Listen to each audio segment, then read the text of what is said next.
Everyone, আসসালামু আলাইকুম। দেখতে পাচ্ছেন আমার ছাদের উপরে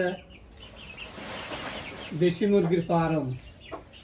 দেখেন মুরগিগুলো খুব সুন্দর লাগছে এবং অনেকগুলো ডিমও পাচ্ছে।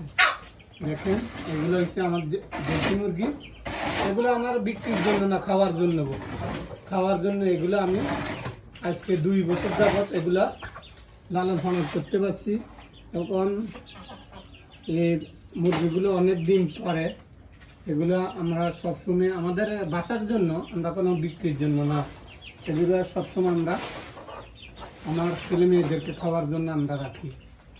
দেশি মুরগি, এখানে কোনো সোনালিও না আর ইয়েও না, এগুলো হচ্ছে দেশি মুরগি। দেশি মুরগি আমাদের সবসময় মেহমানদের জন্য, আমাদের জন্য এগুলা সবসময় বাজার থাকে।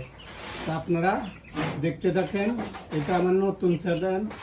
আপনারা যদি পছন্দ হয়ে থাকে ভিডিওটা একটা শেয়ার ও লাইক দিয়ে একটা সাবস্ক্রাইব করে দিবেন। ধন্যবাদ। আবারও অন্য কোনো ভিডিও নিয়ে আসবো। আসসালামু আলাইকুম।